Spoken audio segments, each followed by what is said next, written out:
Selamat sore pemirsa, Sumatera Utara hari ini kembali hadir menjumpai Anda edisi Kamis 3 November 2022 bersama saya Hafiz Eko Diantoro. Dan saya Dara Putinoval. Ini beragam informasi teraktual seputar Sumatera Utara telah dirangkum tim redaksi kami. Berikut berita selengkapnya.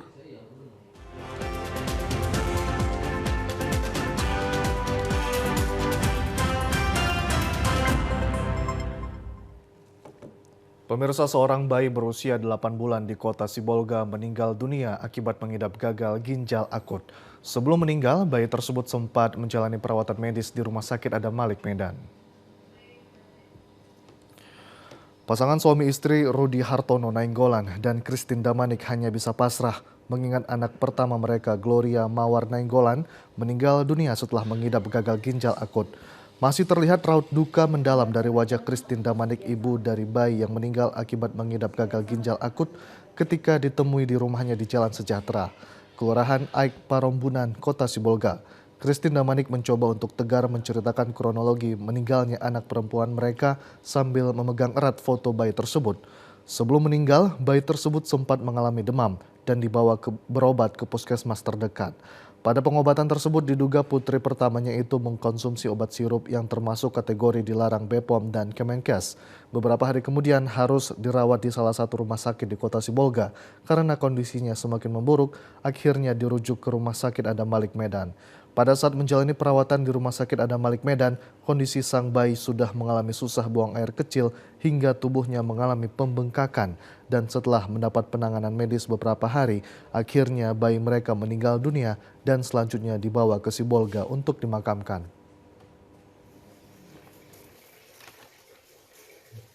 Nyampe ke Medan, di ruang IGD, masih begitu juga kan, setelah masuk selang, akhirnya ada tanda tangan dari dokter katanya harus dioperasi. Setelah dari hari Minggu operasi, langsung kritis keadaan, kritis. Kondisi fisiknya gimana, Pak? Setelah masuk ruang ICU kritis, dari sudah operasi. Ada pembengkakan di badan? Bengkak, tangannya, kakinya, ginjal, tidak berfungsi lagi. Meningkatnya jumlah pasien pada anak-anak yang mengalami gagal ginjal akut di Sumatera Utara, pemerintah gencar mengadakan obat penawar Famotidine yang berasal dari negara Singapura. Untuk pasokan obat penawar tersebut di Rumah Sakit Umum Pusat Haji Adam Malik, Medan masih tersedia. Sebanyak 11 pasien mengalami gangguan gagal ginjal akut dirawat di Rumah Sakit Umum Pusat Haji Adam Malik, Medan. Satu orang di antaranya kondisi sudah mulai pulih dan dibolehkan pulang berobat jalan oleh tim medis. Keberhasilan kondisi kesehatan pasien gagal ginjal akut yang mulai membaik tersebut didukung dengan datangnya obat penawar antidotum Famotidine. Bantuan obat penawar Famotidine dikirim oleh Kemenkes RI ke Sumatera Utara untuk pasien gagal ginjal akut yang menyerang pada anak-anak secara gratis. Koordinator Substansi Pelayanan Medis dan Keperawatan Rumah Sakit Umum Pusat Haji Adam Malik, Medan, Dr. Maliana mengatakan, satu orang warga Medan anak-anak mengalami gangguan ginjal akut tiba di rumah sakit 2 hari lalu. Dan kondisinya belum menggunakan alat ventilator. Obat penawar gangguan ginjal akut dari Kemenkes RI memberi dampak positif bagi pasien sehingga jumlah korban meninggal dunia dapat dicegah. Pasokan obat penawar Famotidine diterima rumah sakit dilakukan secara bertahap dari pemerintah sesuai dengan kebutuhan dan saat ini masih mencukupi di Sumatera Utara.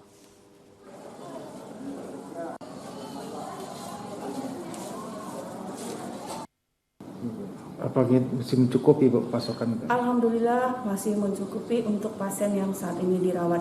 Dan kita tentunya terus berkoordinasi dengan Kementerian Kesehatan untuk kebutuhan selanjutnya.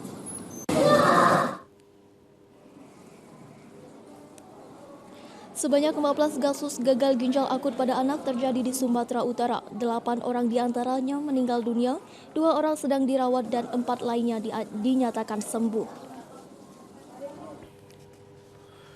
Dewan Perwakilan Rakyat Daerah Sumatera Utara mendesak pemerintah melalui Kementerian Kesehatan Republik Indonesia dan Balai Pengawas Obat dan Makanan BPOM segera mengumumkan daftar obat terlarang yang diduga tercemar etilen glikol dan dietilen glikol yang memicu terjadinya penyakit gagal ginjal akut pada anak. DPRD Sumut melalui Yahdi Khoir Harahap juga menambahkan selain mengumumkan, pemerintah juga harus memberikan solusi yang gamblang. Hal ini untuk menghindarkan informasi yang keliru atau hoax yang saat ini beredar luas di masyarakat, terutama di media sosial. Merespon maraknya kasus penyakit gagal ginjal akut pada anak yang ditenggarai akibat mengkonsumsi obat kemasan cair atau sirup yang disinyalir tercemar EG dan DEG.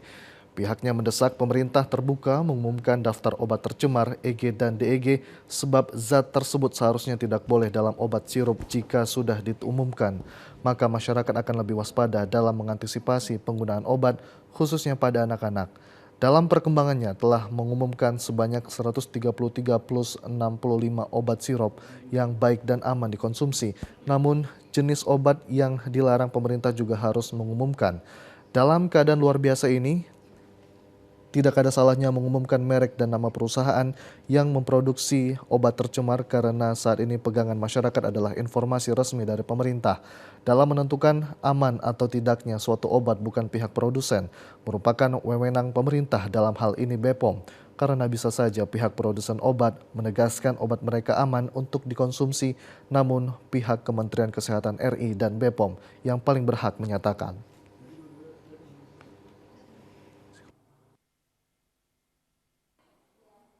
Beberapa hari terakhir ini, barulah pemerintah mengumumkan obat-obat yang tercemar oleh etilen glikol dan dietilen glikol.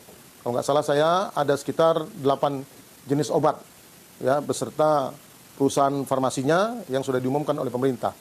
Saya sejak awal sudah mengkritisi ini, ya. Dalam beberapa waktu yang lalu di media massa pun sudah saya sampaikan bahwa pemerintah itu harus, ya, secara transparan dan komprehensif, ya, mengumumkan hasil investigasinya.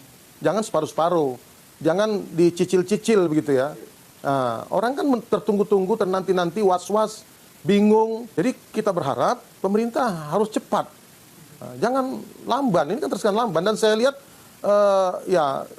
seperti tunggu-menunggu ini, ya. Harusnya kan Badan POM harus lebih sigap ini menghadapi masalah ini, karena ini adalah kewajiban mereka melakukan pengawasan terhadap obat dan makanan.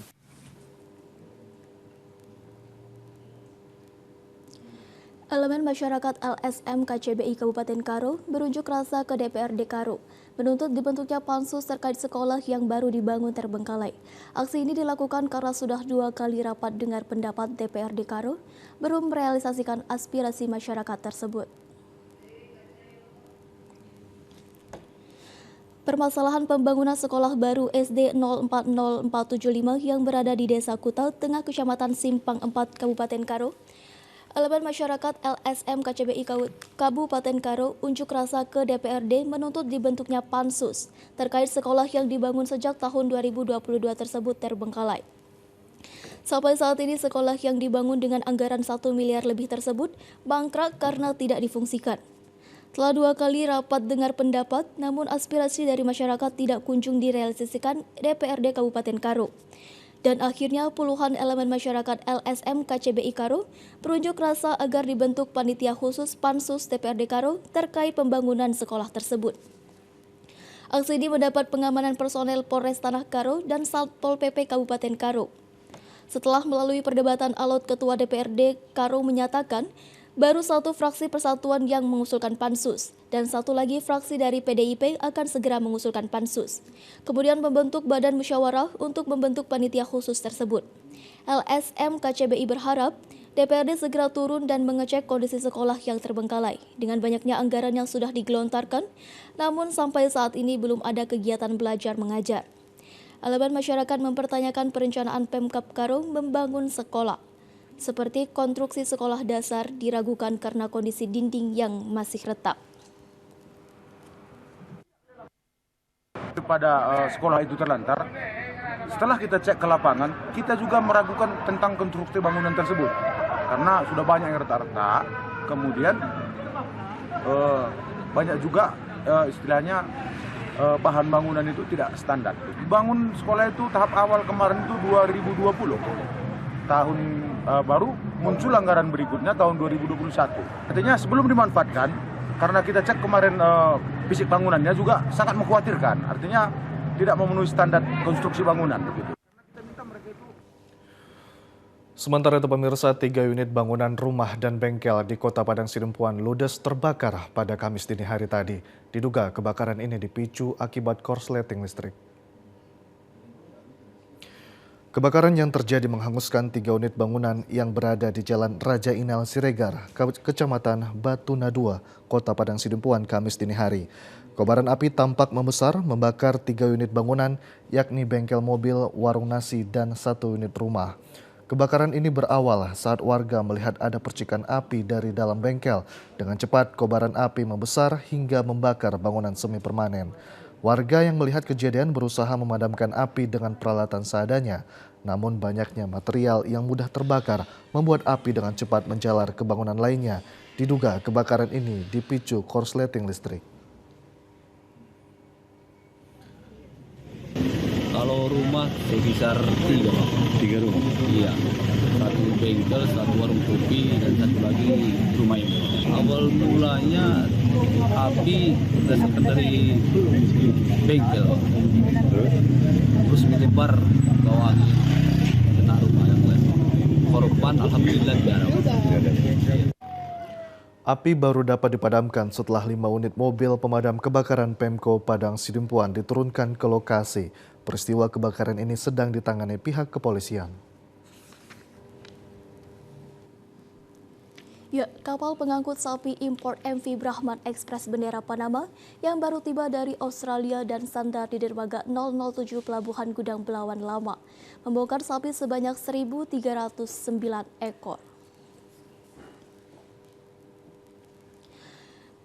Pembongkaran sapi impor dikerjakan oleh PT Teratai Negeri Sukawati secara truk lonceng dari atas kapal. Langsung dimasukkan ke dalam truk yang telah disediakan. Kemudian truk bermuatan sapi impor tersebut dibawa ke tempat dinas karantina untuk dilakukan penyemprotan hama PKM penyakit kuku dan mulut. Supir truk Ilham mengatakan 1 kali trip membawa sapi sebanyak 17 ekor. Dalam 24 jam dilakukan 3 kali trip untuk mengangkut sapi-sapi ke Patumbak setelah sapi tersebut disemprot. Setelah itu truk dibenarkan keluar dari dalam Pelabuhan Belawan Lama menuju ke tempat kandangnya di kawasan Patumbak, Deli Serdang.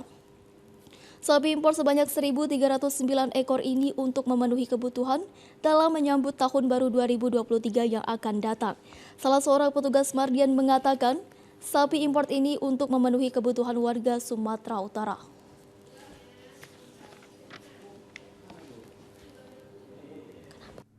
Pemirsa, sejumlah informasi aktual lainnya akan kami hadirkan sesaat lagi. Tetaplah bersama kami di Sumatera Utara hari ini.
TVRI Media Pemersatu Bangsa.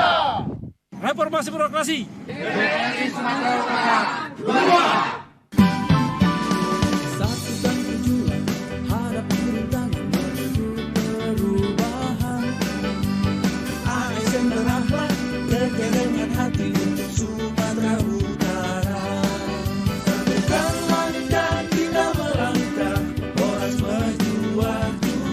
Ahoy!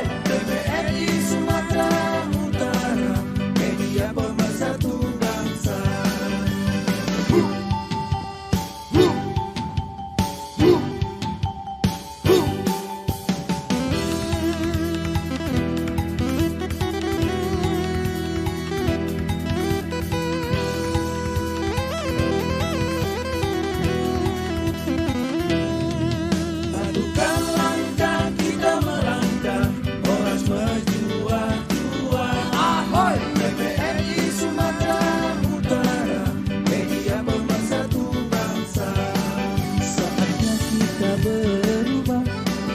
Horas Merjua-jua, ahoy! Horas Merjua-jua,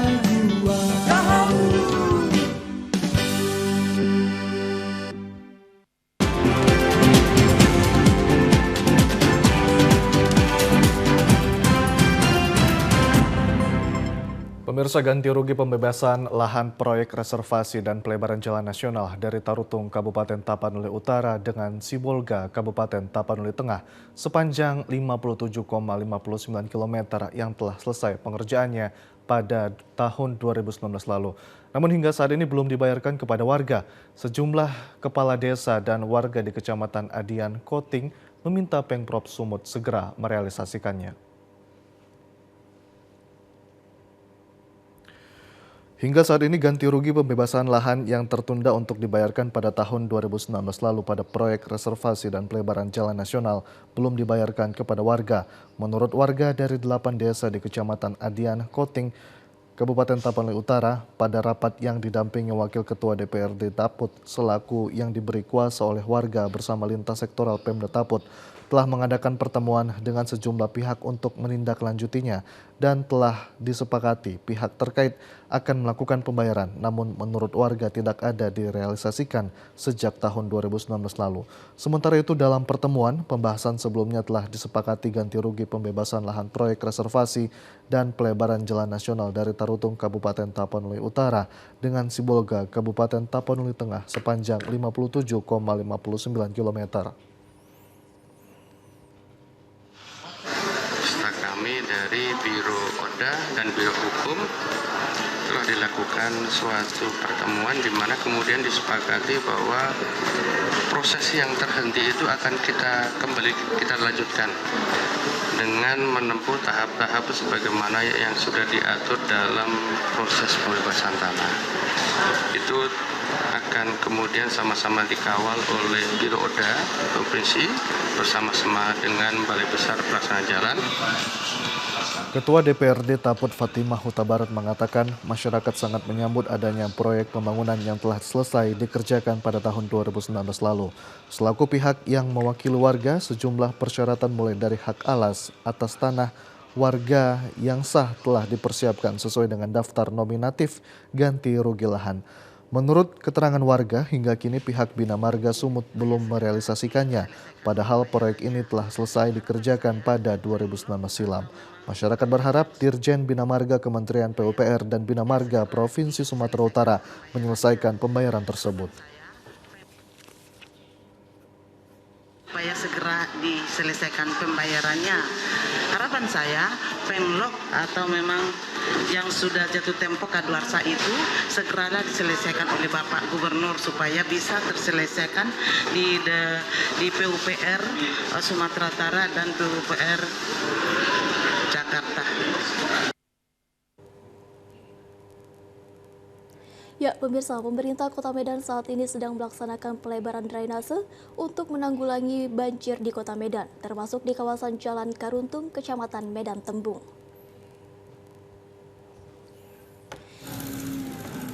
Inilah pengerjaan proyek pelebaran drainase di Jalan Karuntung yang sebelumnya bernama Jalan Rela di Kecamatan Medan Tembung. Pelebaran drainase ini dilakukan karena volume air hujan yang selama ini tidak mampu lagi mengalirkan air ke pembuangan akhir menuju parit besar yang ada di sekitar kawasan ini. Sepanjang Jalan Karuntung ini baik pada sisi kanan dan sisi kiri dilakukan pelebaran drainase dengan ukuran yang sama. Selama ini ketinggian drainase hanya 50 cm dan lebar sekitar 60 cm. Namun pada proyek pelebaran drainase ini telah jauh ukurannya lebih besar dari drainase sebelumnya, yaitu lebar drainase menjadi 160 cm lebih dan tingginya sekitar 180 cm. Saat ini pengerjaan proyek terus berlangsung, sebagian pembangunan drainase ada yang telah selesai dikerjakan baik pada sisi kanan dan sisi kiri. Diharapkan dengan pelebaran drainase ini Jalan William Iskandar dan kawasan Jalan Karuntung yang selama ini kerap dilanda banjir termasuk warga yang bermukim di gang maka akan dapat terhindar dari dampak banjir. Sejumlah alat berat saat ini masih terus disiagakan sebagai alat untuk mengangkat beton dinding drainase. Saluran akhir pembuangan air dari drainase ini akan tetap dihubungkan dengan parit besar yang membentang di sepanjang perbatasan Kecamatan Medan Perjuangan dengan Kecamatan Medan Tembung. Dengan adanya pengerjaan proyek ini untuk sementara waktu para pengendara menghindari jalan keruntung dengan melalui jalan alternatif jika ingin menuju kawasan Jalan William Iskandar maupun sebaliknya. Pengerjaan proyek yang sama juga saat ini sedang dilaksanakan pada sepanjang Jalan Makmur yang tidak berjauhan dari Jalan Keruntung sebagai upaya mengatasi banjir di kawasan jalan itu. Aliran terakhir air drainase di Jalan Makmur juga disalurkan ke parit besar yang berada pada perbatasan Kecamatan Medan Perjuangan dengan Kecamatan Medan Tembung. Gubernur Sumatera Utara Edi Rahmayadi sangat mendorong berkembangnya sekolah-sekolah yang ditujukan untuk kaum duafa. Adanya sekolah untuk kaum duafa dinilai penting karena dapat memperkecil ketimpangan pendidikan yang ada di Sumatera Utara, terutama di Kabupaten Langkat. Hal tersebut disampaikan Gubernur Sumut Edi Rahmayadi saat meresmikan gedung sekolah di lingkungan Yayasan Pendidikan dan Pelatihan YPP Profesor Dr. Haji Muhammad Hatta di Jalan Perniagaan Kabupaten Langkat. Dengan semakin banyaknya sekolah serupa dapat membantu kaum duafa dan keluarga kurang mampu dapat memperoleh pendidikan yang layak. Gubernur Sumatera Utara Edi Rahmayadi mengatakan salah satu yang membuat Kabupaten Langkat memiliki cendekiawan karena kepedulian terhadap pendidikan. Tingkat kepedulian tersebut telah terbangun sejak Indonesia belum meraih kemerdekaan. Maka dari itu Kabupaten Langkat memiliki tokoh pendidikan seperti Amir Hamzah dan Adam Malik.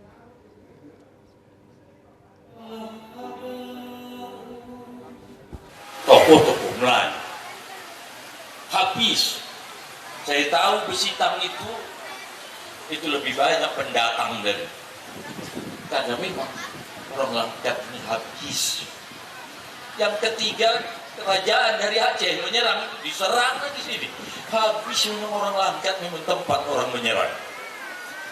Sekarang sudah tumbuh ini, cari umaroh yang tepat,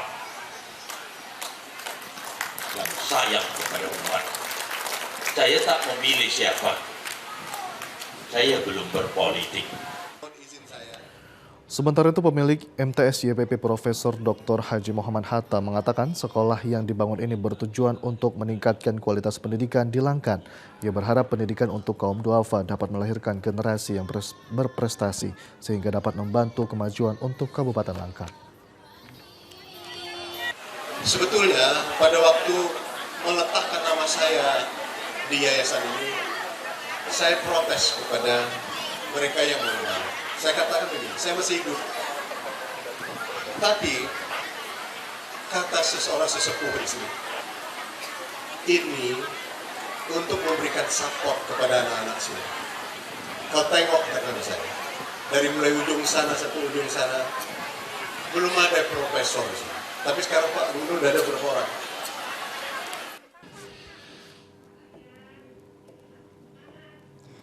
Provinsi Sumatera Utara masuk ke dalam 10 besar provinsi yang mendapatkan dana insentif daerah sebesar 10,32 miliar. Hal itu dikarenakan Sumatera Utara mampu menjaga tingkat inflasi tetap stabil.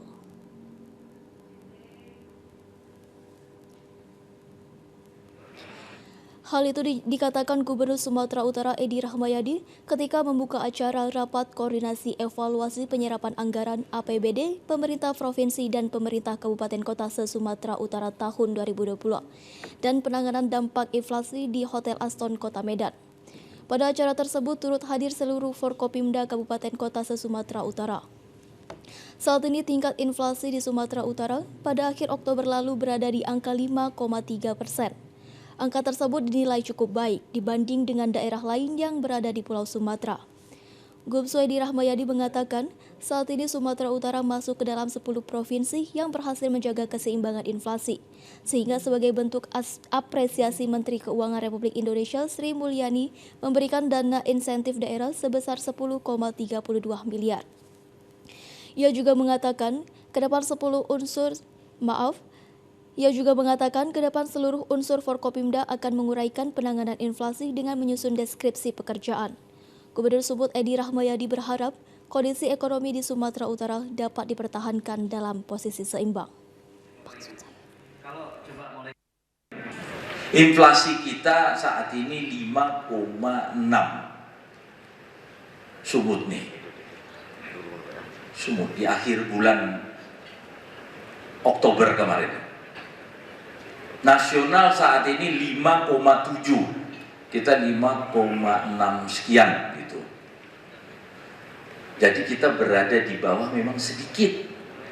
Saat ini Sumatera Utara masuk 10 provinsi yang paling bisa mengendalikan inflasi. Tepuk tanganlah. Bahkan saat ini saya mendapat bonus dari Menteri Keuangan 10,3 M.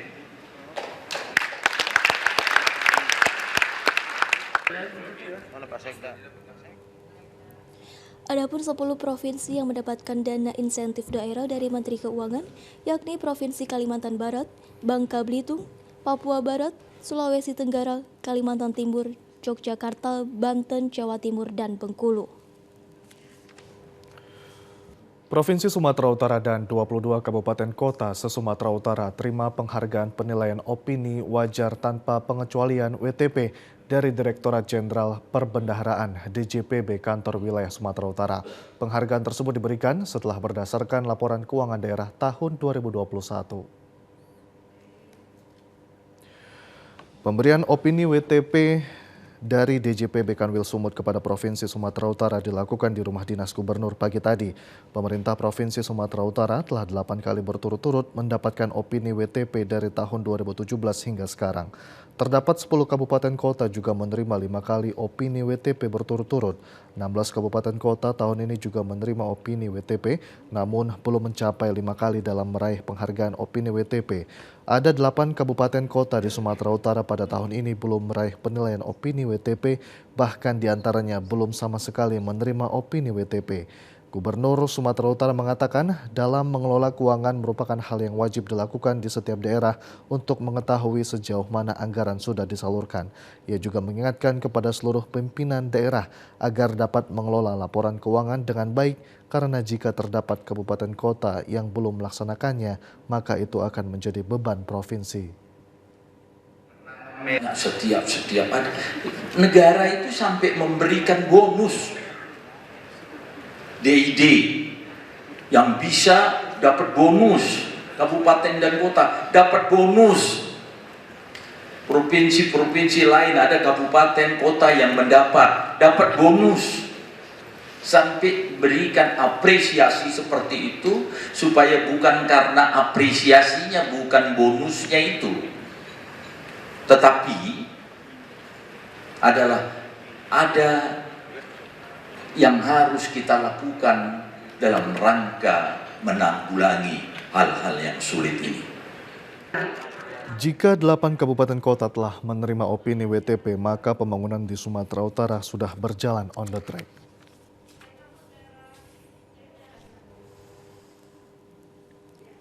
Wakil Gubernur Sumatera Utara Musa Rajeksah melakukan penanaman 10.000 pohon di objek wisata Togaraja, Kecamatan Harian, Kabupaten Samosir. Hal itu dilakukan agar Kabupaten Samosir memiliki tempat wisata buah.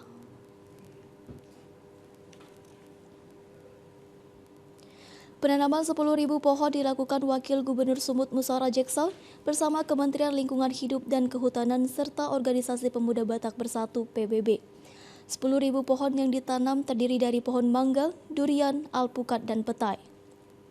Wagubsum Musa Rajeksah mengatakan keindahan Togaraja dapat lebih diperindah dengan adanya 10.000 pohon yang ditanam, sehingga dapat berguna untuk menjadi objek wisata buah. Ia juga mengatakan jika kedepannya Togaraja berkembang, maka akan memberikan dampak ekonomi yang baik untuk Kabupaten Samosir.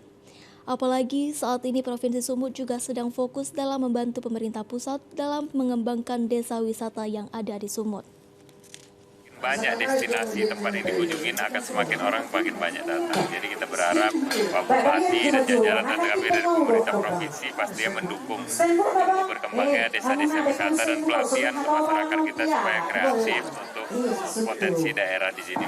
Yang apa yang dilakukan di sini bisa menjadi pilot project untuk desa-desa wisata yang lainnya. Dan juga masyarakat, yang terpenting adalah masyarakat paham dan mengerti bagaimana mengelola desa wisata melalui BUMDes-nya.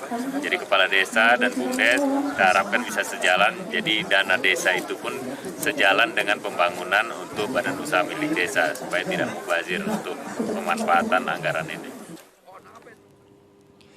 Sementara itu, Bupati Samosir Fandiko Gultom mengatakan dengan adanya penanaman 10.000 pohon yang dilakukan Pemprov Sumut dapat memberikan contoh kepada masyarakat agar dapat saling menjaga lingkungan hutan. Ia berharap ke depan Samosir akan menjadi destinasi wisata buah di Sumatera Utara. Masyarakat Samosir mendukung penuh dan mengapresiasi apa yang sudah dilakukan oleh organisasi Pemuda Batak Bersatu, yang mana ini adalah untuk menjaga kelestarian alam. Ini penting kita lakukan karena hutan adalah salah satunya di sini sebagai sumber kehidupan kita. Ada di sini menghasilkan air, menghasilkan oksigen untuk kita dan patut kita jaga. Untuk itu kami mengapresiasi Pemuda Batak Bersatu dan semoga ini menjadi contoh dan juga penyemangat bagi masyarakat untuk ikut melestarikan alam agar kita dapat lebih baik lagi. Sementara itu pemirsa, anggota Komisi 10 DPR RI melakukan silaturahmi dengan Kepala Stasiun TVRI Sumatera Utara dalam rangka meningkatkan konten siaran bidang pendidikan dan kebudayaan yang sangat dibutuhkan warga di Sumatera Utara. TVRI saat ini sedang berbenah dalam menyajikan siaran lewat tayangan yang berkualitas, terutama mengangkat konten lokal yang ada di wilayah Sumatera Utara. Salah satunya dengan adanya upaya migrasi teknologi dari analog ke digital yang diberlakukan secara serentak pada 2 November 2022. Siaran digital memiliki kualitas yang baik, jernih gambarnya, bersih suaranya, canggih teknologinya. TVRI Sumatera Utara diharapkan mampu menyajikan berbagai konten lokal yang mengandung unsur kepublikan sehingga dapat bermanfaat bagi masyarakat Sumatera Utara. Anggota Komisi 10 DPR RI Johar Arifin mengatakan TVRI sebagai lembaga penyiaran publik di daerah Sumatera Utara dengan jangkauan siaran yang luas hingga ke pelosok desa sangat tepat mengedukasi masyarakat lewat siaran pendidikan dan kebudayaan.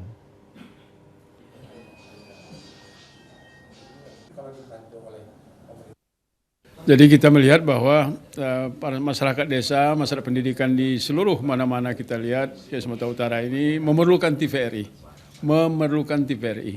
Jadi oleh karena itu saya sengaja datang kemari bertemu dengan pimpinan dan staf mendorong ya agar TVRI lebih semangat ya untuk mendukung acara-acaranya sehingga bisa dinikmati oleh masyarakat kita di seluruh pelosok Sumatera Utara, ya, terutama bidang pendidikan, kepemudaan, ya, pariwisata, ekonomi kreatif, dan juga pemuda dan olahraga. Jadi karena itulah saya terus hampir setiap hari saya menonton TVRI, ya, terus saya melihat bahwa ini perlu diberikan semangat karena dinikmati oleh masyarakat di seluruh pedesaan. Sekali lagi katakan bahwa TVRI diperlukan oleh masyarakat. Oleh karena itu teruslah semangat ya, menyiapkan acara-acara yang menarik sehingga pelajar-pelajar kita, pemuda kita, masyarakat kita, apakah petani, apakah pelajar, apakah pedagang, mendapatkan informasi-informasi yang benar dan tepat dari TVRI. Saat ini terdapat 7 pemancar yang sudah dapat bersiaran digital, diantaranya Bandar Baru, Tarutung, Sibolga, Padang Sidempuan, dan Gunung Sitoli. Ya, pemirsa, sejumlah informasi menarik lainnya akan kami hadirkan sesaat lagi. Tetaplah bersama kami di Sumatera Utara hari ini.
Baiklah pemirsa, meski situasi COVID-19 sudah mulai mereda, namun kegiatan vaksinasi COVID di Puskesmas Medan Tuntungan masih terus berjalan.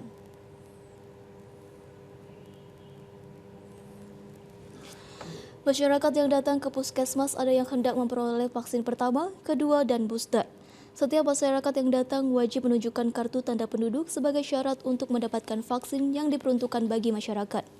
Pada umumnya, masyarakat yang datang hanya membutuhkan waktu yang singkat untuk bisa mendapatkan suntikan vaksin, baik vaksin pertama, kedua, dan juga booster.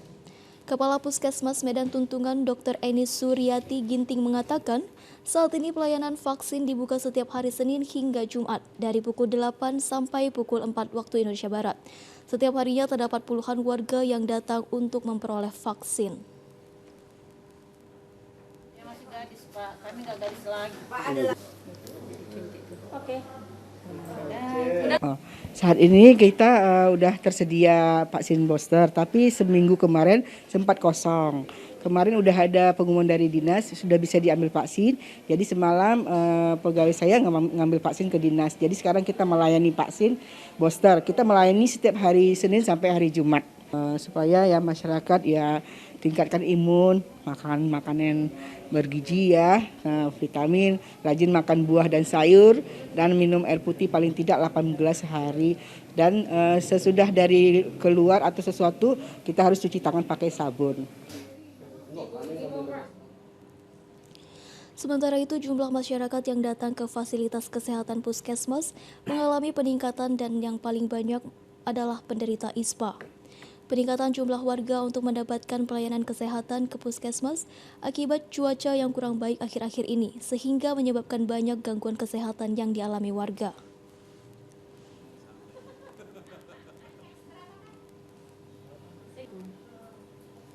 Oke. Jadi langsung. Ya selama ini ya untuk yang bulan terakhir ini ya udah mulailah naik-naik. Biasanya kan satu hari 1 pial ya, tapi ini udah mulai 2 pial gitu. Ya selama ini ya kunjungan pasien kita yang paling tinggi ya di Puskesmas Medan Tuntungan penyakit ISPA, infeksi saluran pernapasan. Jadi mungkin ya dengan adanya cuaca seperti ini, pasien juga meningkat dengan pasien yang batuk-batuk, demam, pilek meningkat juga kunjungannya. Kepala Puskesmas berharap kepada masyarakat yang belum memperoleh vaksin agar segera datang ke Puskesmas. Masyarakat diingatkan untuk tetap menjaga kesehatan dengan mengkonsumsi makanan yang bergizi dan minum air putih serta berolahraga. Jika mengalami sakit, sebaiknya langsung diperiksa ke fasilitas kesehatan. Komisi Nasional Perlindungan Anak Komnas PA meminta BNNK Deli Serdang merehabilitasi anak korban penyiksaan pria dewasa di Deli Serdang karena terlibat penyalahgunaan narkoba. Terungkapnya kasus anak penyalahgunaan narkoba ini atas pengakuan salah seorang anak yang sudah 3 bulan mengkonsumsi narkoba jenis sabu. Keterlibatannya menikmati barang haram berawal diberikan secara gratis dari pria dewasa yang merupakan pelaku penyiksaan korban. Atas kejadian itu, Ketua Umum Komnas PA Aris Merdeka Sirait mendatangi kantor BNNK Deli Serdang untuk meminta rehabilitasi anak, agar anak yang sudah kecanduan narkotika dapat sembuh dan terbebas dari kecanduan. Anak berusia 14 tahun, warga Kecamatan Tanjung Morawa itu, jika tidak secepatnya dilakukan rehabilitasi, dikhawatirkan membahayakan dirinya. Korban mengaku disuruh pelaku mencuri ponsel dan hasil dari pencurian tersebut untuk membeli sabu. Hal itu diakibatkan karena sudah kecanduan sehingga menurut saja jika diperintahkan melakukan tindakan kriminal. Kondisi tersebut sangat miris, seharusnya anak di usia tersebut harusnya menimba ilmu pendidikan, bukan terjerumus penyalahgunaan narkoba. Untuk itu Aris meminta BNN Deli Serdang dapat memfasilitasi rehabilitasi korban sebagai upaya pencegahan dini dari ketergantungan narkotika.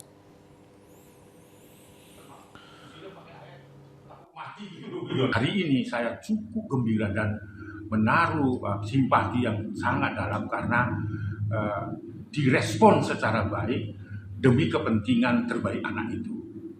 Hari ini Pak Kepala BNN menerima saya, sangat-sangat saya beruntung. Jadi kehadiran saya adalah untuk menyerahkan anak korban narkoba ini kepada BNN kepada pemerintah supaya difasilitasi mendapatkan rehabilitasi sehingga anak-anak itu bisa diharapkan pulih kembali. Kepala BNN Deli Serdang Kombes Pol Muhammad mengatakan pihaknya bersedia memfasilitasi rehabilitasi terhadap korban. Pihaknya akan melakukan asesmen korban untuk mengetahui apakah tergolong pecandu ringan atau berat yang nantinya akan dibantu dokter yang bertugas di BNN untuk penanganan rehabilitasi. Tentu yang perlu kita tindak lanjuti adalah berkaitan dengan masalah rehabilitasinya kan. Nanti kita tentu akan kita prioritaskan untuk anak-anak dan remaja karena anak-anak dan remaja ini merupakan salah satu generasi penerus kita. Kita akan intensifkan, kita melalui support rehabilitasi, kita intensifkan. Tapi juga di sini tentu kami tidak bisa sendirian.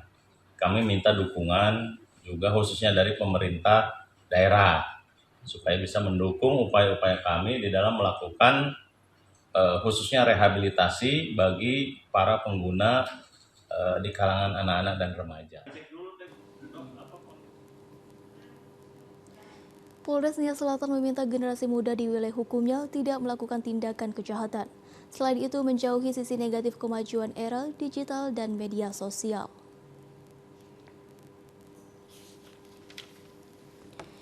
Hal tersebut disampaikan Kapolres Nia Selatan AKBP Reinhard Nainggolan terkait menyikapi kasus tindak pidana kriminal penganiayaan yang berujung meninggalnya orang melibatkan anak remaja di bawah umur. Yakni 3 orang remaja berstatus masih pelajar ditetapkan menjadi tersangka karena melakukan pembunuhan terhadap oknum Kepala Bagian Organisasi Sekretariat Daerah Kabupaten Nias Utara Ghazali Lahagu. Pihak penyidik mendeteksi tindakan kriminal yang diperbuat para pelaku erat kaitannya dipicu interaksi di media sosial dan masalah ekonomi sebagai motifnya. Polres Nia Selatan sangat prihatin dengan peristiwa ini dan berharap kasus serupa tidak akan terjadi lagi. Ia berharap generasi muda di wilayah hukum Polres Nia Selatan menjadikan kasus ini sebagai pembelajaran, terutama di era kemajuan digital dan media sosial saat ini harus mewaspadai sisi negatifnya. Penggunaan gadget media sosial harus betul-betul diawasi dengan ketat, baik oleh para orang tua maupun juga guru-guru, juga masyarakat, juga kita juga sebagai aparatur dan juga masyarakat ataupun insan pers pada umumnya. Oleh karenanya kejadian seperti ini tidak akan terjadi lagi, karena ini diawali semua dari pembicaraan-pembicaraan di media sosial, kemudian berujung kepada niat untuk melakukan kejahatan. Kapolres Nia Selatan AKBP Reinhard H. Nainggolan menambahkan, gerakan pencegahan generasi muda dari tindakan kejahatan yang ditimbulkan dari media sosial, lingkungan keluarga, sekolah maupun masyarakat harus menjadi perhatian semua pihak. Dalam upaya mewujudkan Kamtibmas, wilayah hukum Polres Nia Selatan dan Kepulauan Nias tetap kondusif. Polres Simalungun menangkap sebanyak 7 orang yang sedang menggunakan narkoba jenis sabu-sabu di kapal dermaga penyeberangan Tiga Raja Parapat, Kabupaten Simalungun. 1 dari 7 pengguna narkoba yang ditangkap polisi ini merupakan seorang wanita yang ikut pesta narkoba jenis sabu-sabu di dalam kapal yang sedang berlabuh di penyeberangan Tiga Raja Parapat. Dari ke-7 pelaku pengguna narkoba jenis sabu-sabu, petugas kepolisian Polsek Parapat berhasil mengamankan berbagai jenis barang bukti berupa narkoba jenis sabu sebanyak 1 plastik kecil, alat isap sabu, uang sebanyak Rp200.000, serta barang bukti lainnya. Kapolsek Parapat AKP Joni Silalahi menjelaskan penangkapan ke-7 pelaku penggunaan narkoba jenis sabu-sabu berawal dari kecurigaan warga sekitar yang melapor ke Mapolsek Parapat dan setelah dilakukan penggerbekan bersama masyarakat. Petugas menemukan ke-7 pelaku sedang asik menggunakan sabu-sabu di dalam kapal yang sedang berlabuh di Pelabuhan Tiga Raja Parapat. Kami menjelaskan bahwa Polsek Parapat bersama dengan warga yang khususnya di bawah mercusuar yang ada di pinggir pantai telah mengamankan 7 orang, diantaranya 1 perempuan yang diduga pengguna narkoba dan saat ini sudah berada di Polsek. Untuk tindak lanjutnya kita akan limpahkan ke Polres Kesat Narkoba. Setelah dilakukan pemeriksaan, ketujuh pelaku diamankan ke Mapolsek Parapat untuk diserahkan ke Satres Narkoba Polres Simalungun guna proses lebih lanjut.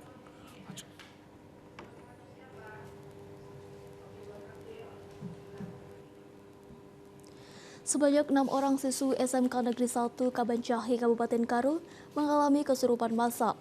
Sejumlah siswi mengalami kesurupan berulang kali meskipun sebelumnya sempat sadar. Beginilah video amatir sejumlah siswi SMK Negeri 1 Kabanjahe Kabupaten Karo yang mengalami kesurupan massal. Kejadian berawal dari salah seorang siswi kelas 10 yang tiba-tiba kesurupan saat sedang belajar di kelas. Kemudian sejumlah siswi lainnya dari kelas yang berbeda juga ikut mengalami kesurupan. Hal ini langsung membuat kepanikan di lingkungan sekolah sehingga pihak sekolah langsung mengambil tindakan dengan memulangkan para pelajar. Untuk mengantisipasi pelajar lainnya ikut kesurupan, upaya dilakukan dengan memanggil tokoh agama agar situasi dapat kembali normal. Wakil Kepala Sekolah SMK Negeri 1 Kabanjahe, Jikonia Barus mengungkapkan ada 6 orang siswi yang mengalami kesurupan. Sebelumnya, hal ini belum pernah terjadi. Ketika sudah kita bawa dia kemari, ya kita berusahalah bagaimana menenangkan sehingga sudah mulai sembuh, kemudian balik lagi. Nah, seperti itu dia kira-kira Pak. Ada yang sampai 3 kali, ada yang memang langsung sadar, kemudian ada yang berkali-kali.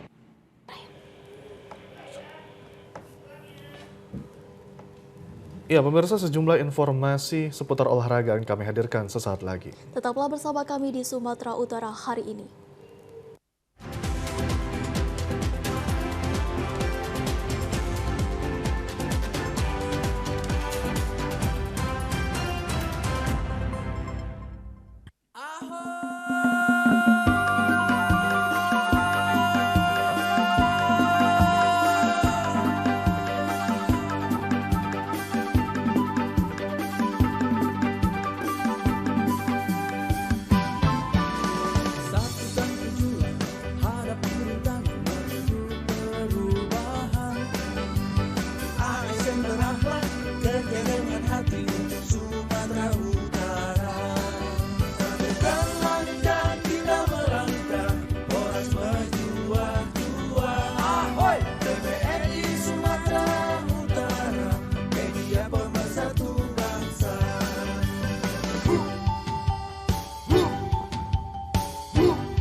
TVRI Media Pemersatu Bangsa.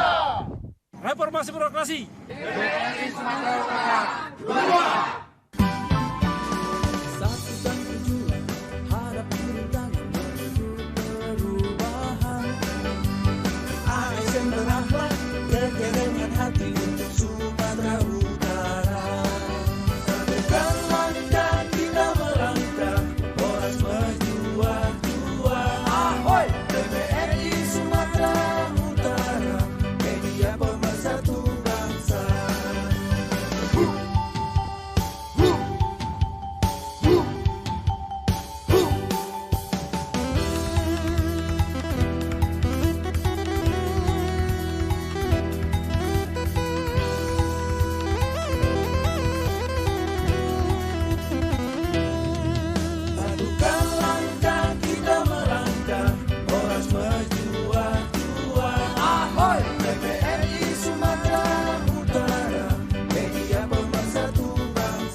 Pemirsa, Pekan Olahraga Provinsi Sumatera Utara Porprofsu cabur bola voli putra-putri hari ini memasuki semifinal dan akan berakhir grand final dan penutupan pada hari Jumat tanggal 4 November 2022 esok hari. Tim bola voli putri yang masuk pada babak semifinal sore ini berhadapan antara juara Pool Y, tim voli putri Kota Medan berhadapan dengan runner-up di Pool X yakni tim Binjai. Di babak penyisihan kemarin, tim voli Medan berhasil unggul dari tim Kabupaten Asahan dengan kedudukan 3-2. Tim Asahan yang diperkuat Pebi dan kawan-kawan didapat dengan mudah memenangkan pertandingan di set pertama dengan angka 25-19. Begitu juga di set kedua, walaupun kedua tim saling kejar-kejaran angka, namun tim Asahan kembali unggul 25-23.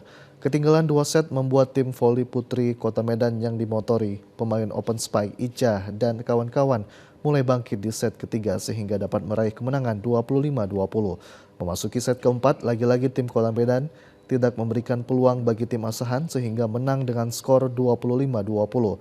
Sementara memasuki set kelima yang merupakan set penentuan bagi kedua tim, membuat keduanya saling melancarkan smash-smash tajam yang divariasi bola quick membuat kedua tim saling kejar-kejaran angka. Namun tim voli putri Asahan harus mengakui keunggulan tim bola voli Medan sehingga kedudukan berakhir dengan angka 3-2 yang dimenangkan tim voli putri Medan. Dengan kemenangan tim Putri Medan berhak menjadi juara Pool Y yang berhadapan dengan juara runner-up yakni tim Putri Binjai. Sedangkan tim Putri Asahan berhadapan dengan juara Pool X yakni tim Putri Deli Serdang. Di babak semifinal pertandingan putra pagi tadi berhadapan antara tim voli putra Kabupaten Tapanuli Selatan dengan tim Asahan yang dimenangkan tim Tapsel kedudukan 3-0. Direncanakan pada hari Jumat digelar grand final. Tim putra-putri mulai pukul 9 hingga selesai di Gor Mini Futsal Jalan Pancing Medan.